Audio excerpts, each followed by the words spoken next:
Okay, hi booktube, Aaron here, hope you're doing okay.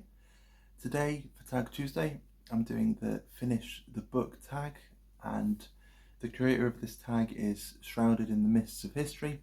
We don't really know who did it, but it's been recently resurrected by Gareth from Books, Songs and Other Magic.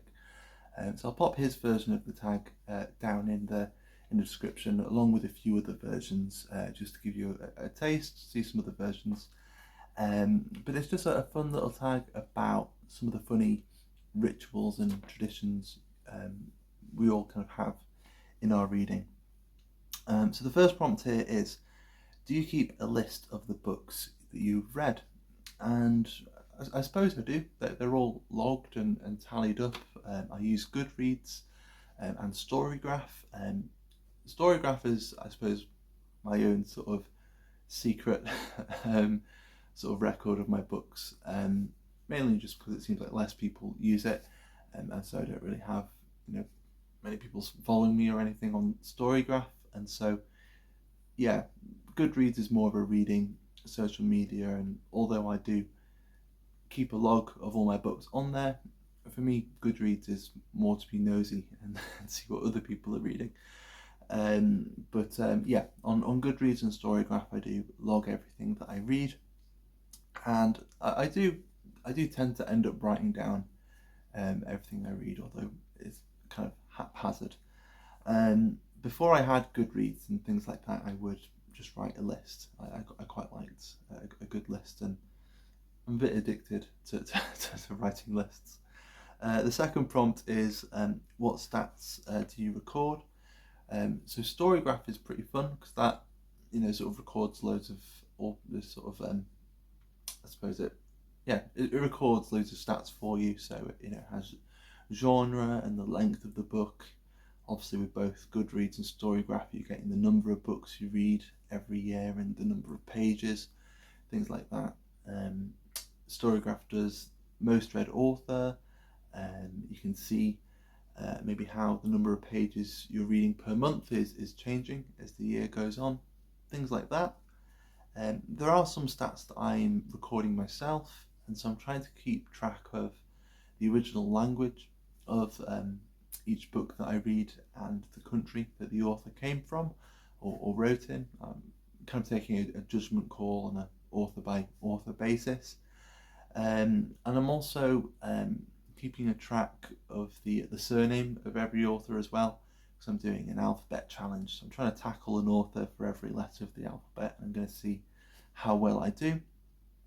And I'm also, the last one, I'm also keeping track of the number of books that I buy, and I'm checking them off my list once I've read them. So I can just see the number of books I buy in relation to the number of books I read, and just seeing where those two things kind of cross over as well. So yeah, those are pretty much all the stats that I tend to record. Number 3 is, do you give star ratings? I do. It is rather automatic, I suppose. I tend to give quite a lot of books 4 stars, yeah, I don't really think too much about it. I give 5 stars to a book that really blows me away and I think is just really, really worth anyone's time. Anyone who happens to see it, I'm giving it 5 stars because I think it really is worth your time. But yeah, other than that, it's a little automatic, and I can sometimes disagree with my star ratings because after I finish the book I'm still mulling it over. The book is still living with me in a way. And so what I think about it and my relationship to the book might change. So I quite often look back and see that the star rating doesn't quite reflect what I remember of the book. But that's okay, it's only really a rough guide anyway. Number 4 is, do you review your books? Occasionally. So I've got a couple of reviews on booktube. I try I try when I wrap up to give a rough idea of every book I read and to say whether I recommend it or not, or at least let you know how I found it. But in terms of a focused review for like a dedicated video for a book. That's kind of rare for me, and it's also kind of rare for me to write something substantial on Goodreads about a book as well. I do try to write down all of my thoughts for a number of the books that I read in my reading journal, but that's really for myself and just to get my thoughts straight. And it's just part of the fun of the reading process for me to just slowly mull over the book, and you're kind of spending time with it after you've finished it. So yeah, that's a bit of a convoluted answer, but I kind of do, but not always, and not always publicly. Number 5, where do you put your finished books? I put my finished books with the rest of my books. I don't separate them into I don't have like a TBR bookshelf and a finished books bookshelf. Personally, I find that a little bit like having a big trophy up on your wall, and I'm just not quite that kind of person. I don't like to think of a book that I've read as finished per se. I carry on living with it, and although I don't reread as many books as I would like to, I still put a strong emphasis on rereading and thinking and living with books, and just seeing how your relationship with a book may change. And so I just keep all my books together, because you're never really quite finished with a book. And for books I haven't read yet, my preconceptions about a book can change as well. And so it's always changing, always moving around, and I like the idea that books talk to each other, and so I don't want to keep the finished books, or the read books I should say, too far away from the ones I haven't read yet. It's a bit odd, probably no saner than separating it, or maybe it's actually quite insane. Anyway, the next one, number 6, how do you pick your next book? I don't really have a set way. I tend to try and keep in my mind an idea of books that I would like to read.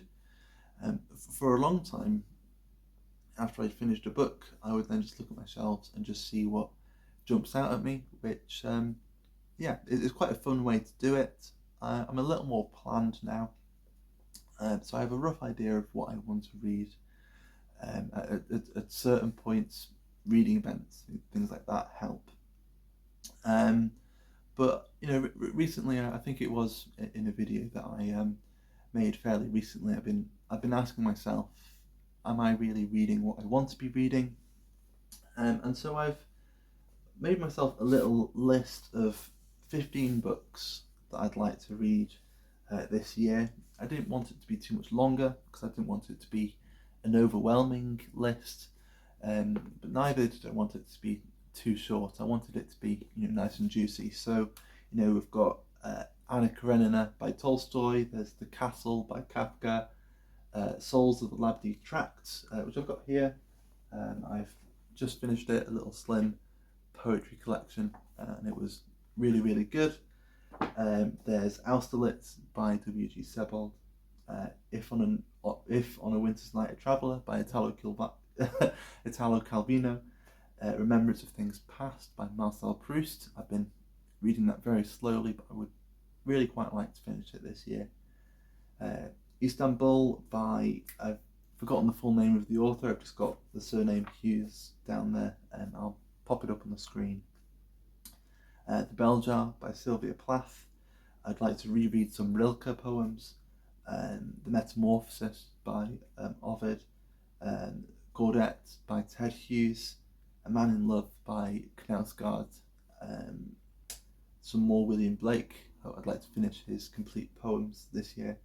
And then at the end we've got The Tenant of Wildfell Hall by Anne Bronte, and Wuthering Heights by Emily Bronte. And if I manage to read both of those, then I will have managed to have read a book by each of the Bronte sisters this year, which is pretty cool. I don't think I've never read anything by Anne Bronte before, so it's impossible for me to have done that in the past. So there we go. That's what I would like to do this year. That's my go-to list. But I'm going to let myself be a little more spontaneous as well. I'm reading some of Apollinaire's poems at the moment, and this was a spontaneous buy and a spontaneous decision to start reading it straight away. And I've been really enjoying it, and it's just I'm reading lots of really big things all at once, and this is just bringing just something different, a different energy to my reading. And so this has been really good, and I'm going to expect there's going to be lots of really weird, spontaneous stuff that I just find myself reading. And then number 7 is, do you have any rituals for when you finished a book? Not really. I try to write down my thoughts at some point after I finished reading it, but I don't do that for every book. Although in some ways I'm a creature of habit, I'm not terribly. It's not always the same for everything, and so I'm not going to force myself to write down my thoughts if I don't have that much to say. But for when I've just finished a book, I do like to take a moment and just breathe and take it in, and I mean it always feels like a really big thing after finishing a book. That's never really changed, from being a kid. It always felt really special and quite momentous when I'd finished a book, even if it wasn't a very big one. I can remember finishing my first novel, which when I was whatever age I was just any book that was like more than 100 pages, and I can remember it was something to do with dogs, and it went down into a sewer, and that's about all I can really remember. Yeah, I can remember finishing that book and feeling really accomplished, and that feeling doesn't really go away. It doesn't matter whether it's a slim poetry collection or whether it's War and Peace. And so I tried to save that moment and just let things settle after I finish. And that's probably the only thing that doesn't change from book to book. And then it finishes with, who do you tag? I tag everyone. I tag you. It'll be an open tag, because I haven't thought of anyone specifically. So if you'd like to do it, then please feel free to. But there we go. I'll leave that there. Thank you very much for watching. I hope you're having a lovely week, and I'll hopefully see you very soon. Bye.